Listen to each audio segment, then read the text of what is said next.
Meron tayong gagawin mga Teknoy, Redmi Note 8. Ayan po. Walang basag mga Teknoy LCD. Ang problema nito pag i-charge, lumalabas lang po yung Redmi niya, yan ganyan malabas, tapos namamatay siya, mawawala yan, tapos babalik. Ayan. Ayan, naging Redmi siya, tapos babalik ko dun sa dati. Ayan, ganyan po siya. Matagal ko na-in-charge itong mga Teknoy, halos may 1 oras na ganyan talaga siya. Akala ko lang kanina lobat na lobat lang talaga siya. Pero yan po ang sakit niya, yan. Yan, Redmi, tapos ayaw niya mag-charge. Okay naman mga Teknoy yung pindutan, hindi naman siya grounded. Okay naman siya. So buksan natin itong mga Teknoy kung ano ba ang problema nitong cellphone na to. Ang problema nito mga Teknoy, dahil masilan to buksan likod nito. Kailangan lang talaga dandahan natin na buksan ang likod nito dahil masilan po ito. Dahil minsan naiiwan yung pintura niya, lalong pumapangit po ang back cover ng cellphone pagka hindi maganda ang yung pababaklas nito. So pwede ito gamitin ng hot air, kaso ang hot air ko mga Teknoy wala dito, nasa Masbate. Pinadala ko dun sa anak ko. Ayun, talagang maingatan tayo dito mga Teknoy, gawa na siyempre pagka hindi maganda ang pagkakabaklas nito, papangit yung back cover niya. Kaya hindi ako naalisan ng ganito mga Teknoy, yung pinakamanipis, kasi yan ang ginagawa ko pang baklas sa mga ganitong mga back cover. Masira automatic na, madali na mabasag pati ito. Ito lang ng iba na plastic yung cover niya, walang problema. Yung mga ganito madaling mabasag ito eh.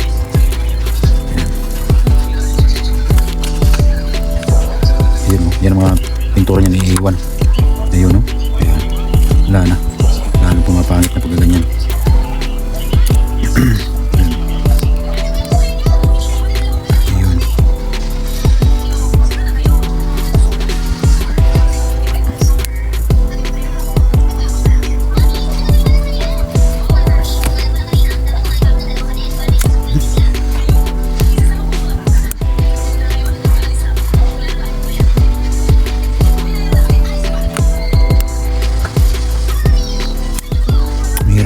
Kasi naiiwan yung pintura niya o nababaklas. Dapat talaga maingat tayo sa mga ganito mababaklas ng back-cover ng cellphone ito.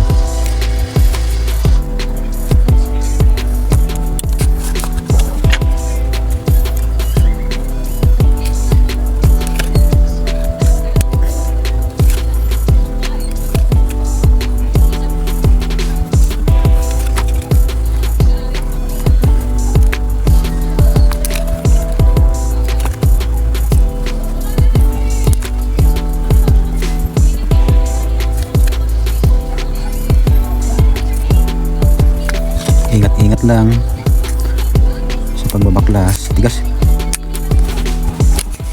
ang tigas talaga, tigas.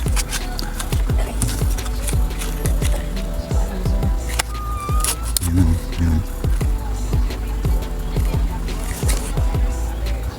Wala talaga, pumangit na.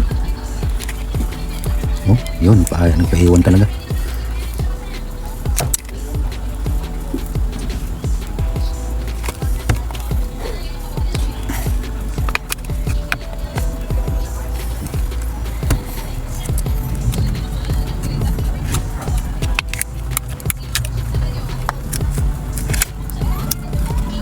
Ito lang mahirap mga Teknoy sa mga ganitong unit na ang baklas niya dito sa back cover, mga ganitong back cover.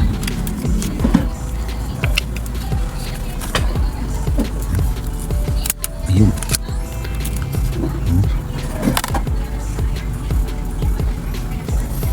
Nakasil pa talaga mga Teknoy, ibig sabihin nito hindi pa talaga nabubuksan. Kaya ayun, sayang, umangit na. Ayun, dahil na mabasag to, hindi tulad ng ibang plastic. So tanggalin natin dito ang battery.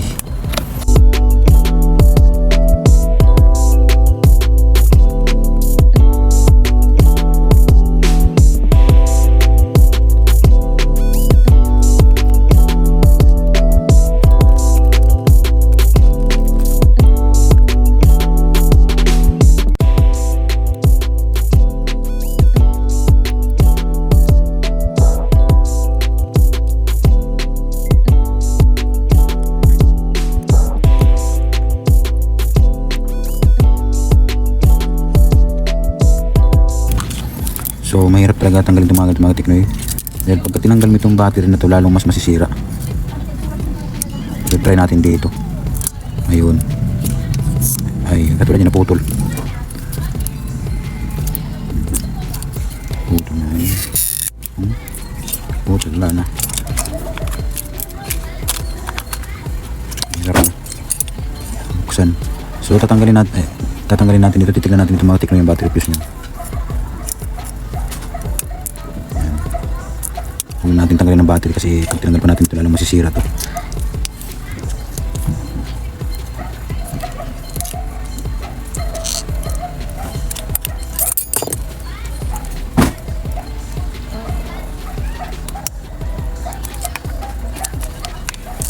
Ito mga tikno yung pinaka fuse ng battery. Ayan. So gagawin natin yan, papainitan natin ng panghinang yan para tanggalin yan. I-bypass lang po natin itong mga tikno yan.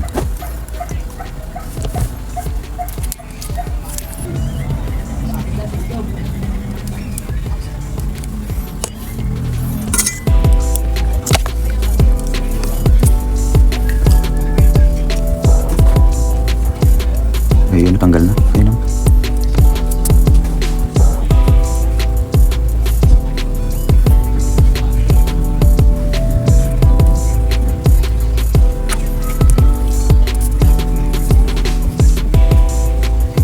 Ayan po mga tikno yung ano niya, yung battery fuse niya. Ayan, yan. Tanggal na.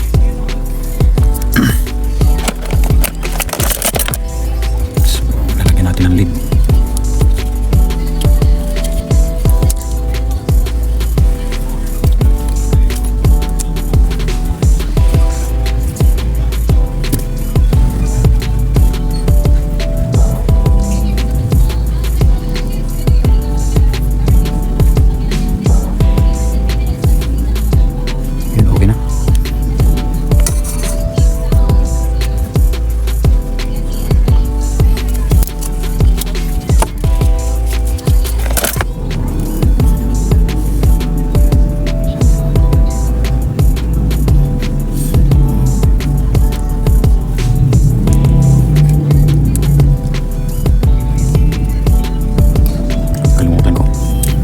LCD muna siyempre. Huwag natin iuna na isalpag ang battery pagka wala pa itong LCD kasi dapat LCD muna bago salpag ang battery kasi mahirap na nasusunog ang board minsan pagka hindi maganda pagkakabit dito umuusok. So i-charge natin mga tiknoy kung okay na siya.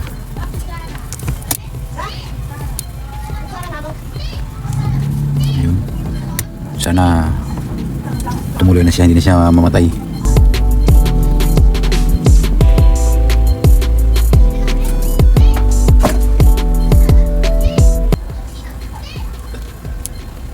Nag-charge na po siya mga tikno, hindi na siya lobot. Ayan, lobot na. So lagyan na lang po natin ito ng takip, balik na natin ito.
Ayun, okay na mga tignan yan, nag-charge na.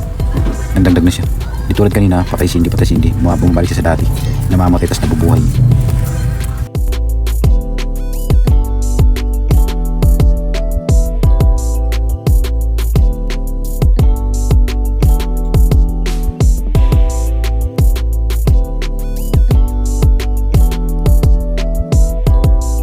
Tinatanggal ko lang itong mga tignan kasi pagka linapat natin yan sa frame, bumubukol. Nakaangat siya, hindi siya lapat na lapat.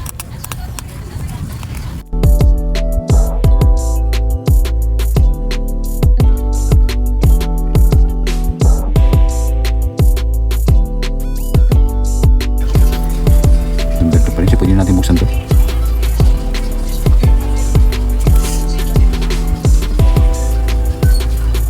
Yun.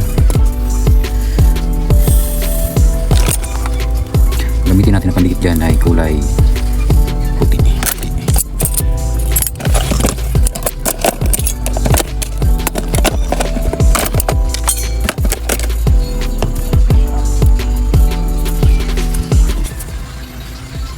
So, yun. Wow, sabi niya walang password, sabi ni may-ari. Ay, may password. Maka 000 lang. Wala. 1, 2, 3, 4, 2,000. Wala. Patay tayo dyan. May password.